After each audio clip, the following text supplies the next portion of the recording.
जाना हाँ, मना नहीं है, हाँ हाँ लेकिन जाने के लिए जो मान्यताएं हैं उनको ध्यान रखना चाहिए। सबसे बड़ा फितना तो, सबसे बड़ा विवाद तो ये मुहिबुल्लाह नदवी ने जन्म दिया है। कौन भाटी साहब? सपा के जो कार्यकर्ता हैं उनके बारे में क्या कहेंगे आप? जिन्होंने मेरे साथ मारपीट की है। हम्म। आप भाटी साहब कह रहे हैं उनको? देखिए, मेरा न तो समाजवादी से विवाद है, न किसी पार्टी में मेरा विलय है। आपकी आवाज को सुनने आ रही है प्रभात खबर इलेक्शन एक्सप्रेस। देखते रहिए प्रभात खबर इलेक्शन एक्सप्रेस। नमस्कार, आप देख रहे हैं प्रभात खबर। मैं हूं रजनीश आनंद। पिछले दिनों एक तस्वीर और उसके साथ ही एक वीडियो काफी वायरल रहा। उस वीडियो में जिनके बारे में बात हो रही थी, आज वो हमारे साथ हैं और हम उनसे बातचीत करते हैं और समझना चाहते हैं कि क्या बात थी, क्या मुद्दे क्या थे। मौलाना राशिद, आपका प्रभात खबर में स्वागत है। बहुत शुक्रिया। मैं आपसे पहला सवाल ये करना चाहती हूँ कि मौलाना रशीद का हमेशा विवादों से क्यों नाता रहा है? देखिए, आज के वक्त में सच को सुनना, जी सच को बर्दाश्त करना जी और सच को एक्सेप्ट करना, ये बहुत मुश्किल है। हम्म, मुझे आदत है सच बोलने की, हम्म, मुझे आदत है सच कहने की। लोगों को अच्छा नहीं लगता, उसको विवादित बना देते हैं। बस ये है। अच्छा, डिम्पल यादव जो मस्जिद गई तो उससे आपको क्या परेशानी थी? मस्जिद जाने में कोई देखिए, डिम्पल यादव के मस्जिद जाने से मुझे कोई परेशानी नहीं। जी। कोई भी औरत, किसी भी धर्म के मानने वाली मस्जिद जा सकती है। लेकिन आप जानते हैं कि हर धार्मिक स्थल की कुछ मान्यताएं होती हैं। आप गुरुद्वारा जाइए तो आपको सर पे रखने के लिए एक रुमाल जरूर देते हैं वो। हमारे यहाँ मस्जिदों में ये शुरू नहीं है अभी, हालांकि जामा मस्जिद से शुरुआत की गई है कि जब कोई लेडीज या जेंट्स ऐसे कपड़ों में होता है जो मर्यादा के खिलाफ है, तो उसको वो कपड़ा पहनने के लिए दिया जाता है कि आप ये पहन लो, फिर अंदर चली जाओ। जामा मस्जिद से इसकी शुरुआत हुई। ये हर मस्जिद में होना चाहिए। मंदिरों में भी इस तरह की मर्यादाओं का ख्याल रखा जाता है। और बहुत से मंदिर तो ऐसे भी हैं जिसमें किसी भी दूसरे धर्म के आदमी का जाना ही वर्जित है। देश के अंदर ऐसे भी मंदिर हैं, लेकिन हमारे यहाँ वर्जित नहीं है। मगर मर्यादा बहुत जरूरी है। देश के संविधान ने धर्म पर अमल करने, उसका प्रचार प्रसार करने की हमें इजाजत दी है। तो इसलिए हमने उस धार्मिक अपने अधिकार को सामने रखते हुए हमने ये कहा, क्योंकि एक फोटो वायरल किया समाजवादी पार्टी ने। पहले तो मस्जिद में सियासी मीटिंग नहीं होनी चाहिए। अगर सियासी मीटिंग हो तो उसमें खाना नाश्ता नहीं होना चाहिए, ये भी गलत है। तीसरे ये कि आपने फोटोबाजी की है मस्जिद में, ये भी अलाउ नहीं है। फिर आपने वो फोटो वायरल कर दिया। अब वायरल जो वो फोटो हुआ तो उसमें डिम्पल यादव जी का जो फोटो है वो इस्लामिक मान्यताओं के विरुद्ध है। वो मैं आपको समझा देता हूँ विस्तार से। हमारे यहाँ इस्लाम में नाफ से एक चीज बताइए, इस्लाम में तो मना ही नहीं है मस्जिद जाने की। नहीं, मैंने तो वो तो पहले ही बोल दिया कि मना ही नहीं है। हाँ, लेकिन उसकी मान्यताओं के अनुकूल जाना चाहिए। जो इस्लाम की मान्यताएं हैं, जाना मना नहीं है। लेकिन जाने के लिए जो मान्यताएं हैं उनको ध्यान रखना चाहिए। मैं आपसे समझा रहा हूं कि हमारे यहाँ इस्लाम में नाफ जिसको बोलते हैं ना, पेट ठुड्डी, कुछ लोग ठुड्डी कह देते हैं, कुछ नाफ कहते हैं, यहाँ से लेकर घुटनों तक ये जो हिस्सा है औरत या मर्द का, औरत का तो पूरा ही हिस्सा सतर कहलाता है।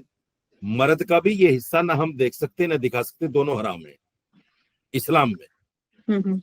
औरत का तो पूरा ही हिस्सा शरीयत ने सतर बताया है। इसको बोलते हैं अरबी में सतर, यानी इसको छुपाना पर्दे के लिहाज से, इस्लामिक कानून के लिहाज से जरूरी है। हमने देखा डिम्पल यादव जी का जो फोटो वायरल हुआ है उसमें उनकी पीठ नजर आ रही है। आपने भी शायद वो फोटो देखा हो, और नंगे सर भी हैं वो।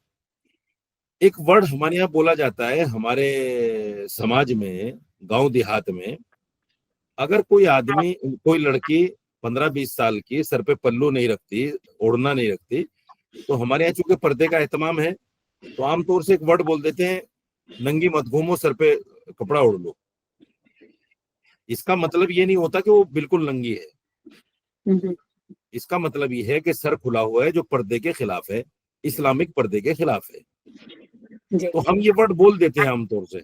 ये वर्ड कोई ऐसा नहीं है हमारे समाज में कि इसके अन्यथा माने लिए जाएं, या हम उसकी तौहीन करना चाहते हैं, या उसको बेइज्जत करना चाहते हैं।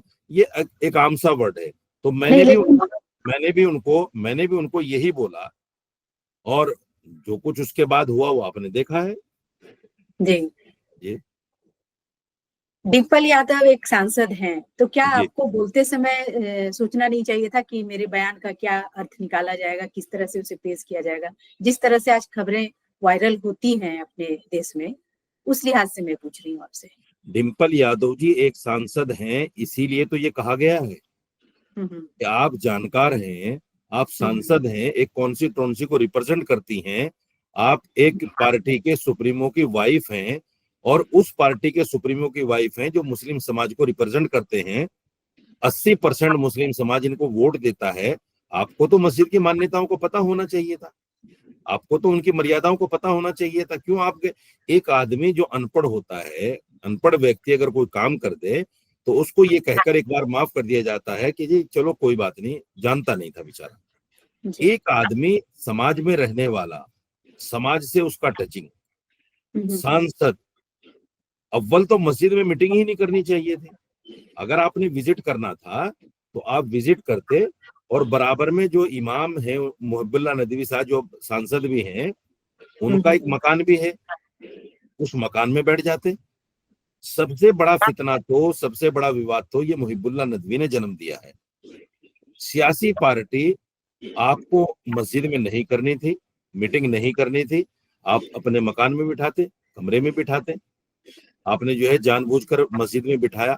दूसरी बात ये कि इन लोगों को वो फोटो वायरल नहीं करना चाहिए था। मीटिंग हो गई कोई बात नहीं, लेकिन इनको तो सियासी माइलेज लेना था ना, इनको सियासी फायदा उठाना था। कुछ लोगों को अपने ऊपर हमला करने के लिए उकसाना था, दूसरी पार्टियों को, कि वो कहेंगे कि तुष्टीकरण की राजनीति कर रहे हैं, देखो मस्जिद मस्जिद पहुंच रहे हैं। तो ये जो इस तरह के वाद विवाद हैं उस पर ध्यान न देते हुए मेरी बात को उजागर कर दिया। साहब मैंने ऐसा लफ्ज बोल दिया उनके लिए। हालांकि वो अगर जिस दिन मेरा बयान आया, अगर 2 लफ्ज अखिलेश यादव या डिम्पल यादव ये कह देते कि भाई बाकी हमने गैर जिम्मेदारी तौर पर वहां हम चले गए, हमारी मंशा ऐसी नहीं थी, और हम आइंदा से इस्लामिक मान्यताओं का ध्यान रखेंगे, तो इसमें विवाद ही नहीं होता, कुछ भी विवाद ही नहीं होता। लेकिन चुप रहकर उन्होंने इस विवाद को फिर जन्म दिया। तो क्या समाजवादी पार्टी से आपका कोई विवाद चल रहा है? नहीं, मेरा देखिए, मेरा न तो समाजवादी से विवाद है, न किसी पार्टी में मेरा विलय है, न मैं किसी पार्टी का सदस्य हूँ। मैं तो चूंकि इस्लामिक स्कॉलर हूँ, मुस्लिम विद्वान हूँ, मैंने धर्म को 12 साल पढ़ा है, मैं उसकी मान्यताओं को जानता हूँ। पढ़ने के बाद जब एक आदमी मौलवी या मुफ्ती बनता है तो उसकी जिम्मेदारी होती है कि धर्म के मामले में अगर कोई इस तरह की आपत्तिजनक बात हो तो उसको उजागर किया जाए। वो मेरी जिम्मेदारी। कुछ मुस्लिम लोग भी आपका विरोध कर रहे हैं कि आपने गलत बयानबाजी की। नहीं, बहुत सारे मुस्लिम मेरा फेवर भी कर रहे हैं, उनको आपने शायद नहीं देखा होगा, कहीं तो मैं आपको वीडियो भेज दूंगा। उसमें मुस्लिम उलमा भी हैं, मुस्लिम अवाम भी है, बहुत सारे लोग हैं। भाटी साहब के लिए क्या कहेंगे आप? जी, भाटी साहब जो हैं उनके लिए क्या कहेंगे आप? भाटी साहब कौन? जिनका वीडियो आपके साथ था वायरल। भाटी साहब नहीं समझा मैं, कौन भाटी साहब? सपा के जो कार्यकर्ता हैं उनके बारे में क्या कहेंगे आप? जिन्होंने मेरे साथ मारपीट की है। आप भाटी साहब कह रहे हैं उनको? ये तो बड़ा आपत्तिजनक है। एक आदमी ने संविधान के विरुद्ध काम किया है, गैर संवैधानिक काम किया है, कानून को अपने हाथ में लिया है, उसको साहब कहना तो बहुत बुरा है। नहीं तो किसी का अपमान हम लोग नहीं कर सकते ना। वो तो दंगाई है। कानून के नजर में वो दंगाई है। ये जो सारी व्यवस्था है शासन प्रशासन की, ये इसीलिए तो है कि अगर मेरे बयान से किसी को तकलीफ थी या है वो चाहिए वो कानून के पास जाए। और मेरे खिलाफ लखनऊ में एफआईआर हुई भी है।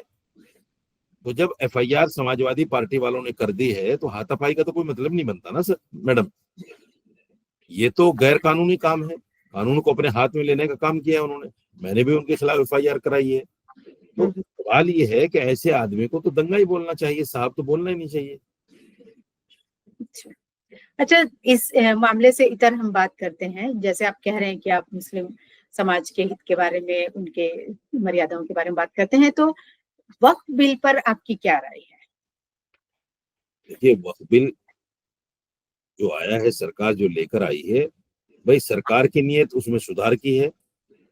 कुछ पॉइंट उसमें हमें भी अच्छे लगे।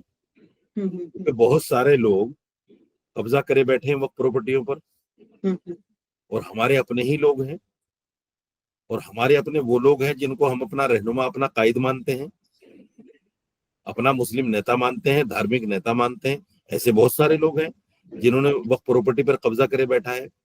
अगर सरकार इस तरह का कोई बिल लाती है कि वो कब्जे हट जाए, वो नाजायज कब्जे जो है वो हट जाए, या उनका किराया मिलना शुरू हो जाए, तो इससे तो समाज का भला ही होगा ना।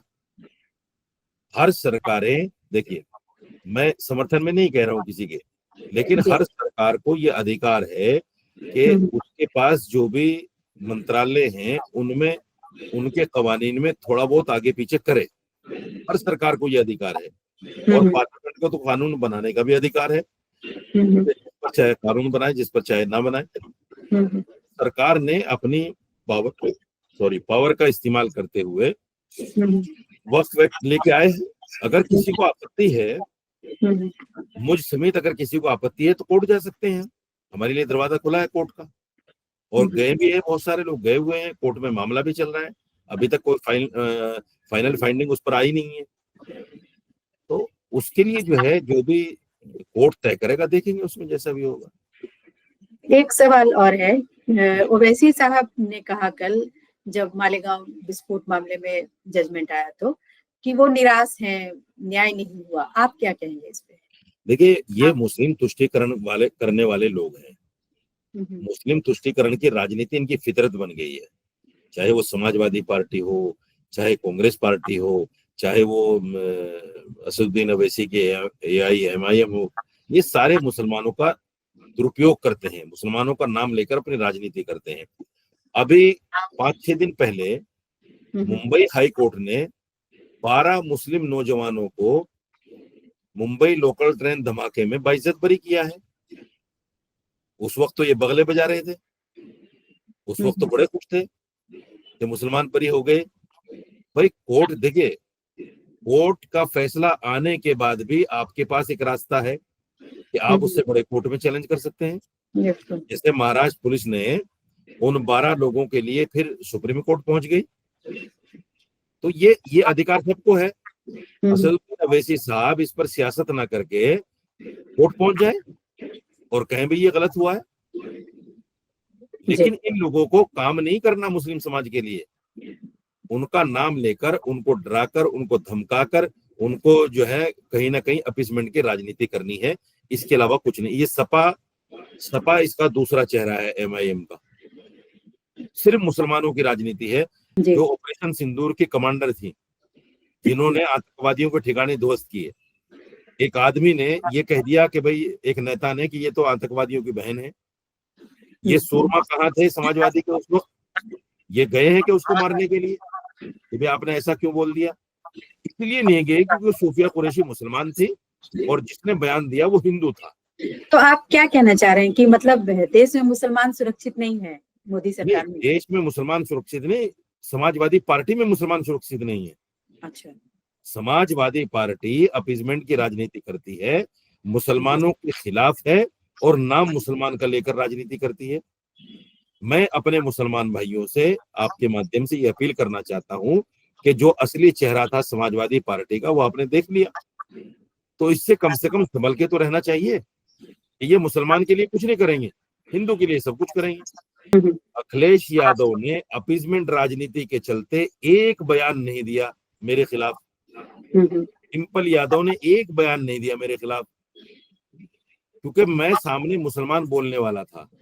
सुरमा तो आ गए मुझे मारने के लिए जी। लेकिन डिम्पल यादव ने ये कह के बात को रफा दफा कर दिया कि मणिपुर को देखो, फला को देखो, फला को देखो। तो ये अपीजमेंट की राजनीति करते हैं। मुसलमानों को समझना चाहिए, जब मैं मुस्लिम रहनुमा मतलब मुस्लिम आलिम इस पार्टी में सेफ नहीं है तो आम मुसलमान का क्या होगा, ये मुसलमानों को समझने की जरूरत है। जी, चलिए आपने समय दिया, इसके लिए आपका बहुत धन्यवाद। बहुत शुक्रिया। प्रभातखबर.com, विश्वास वही, रफ्तार नहीं।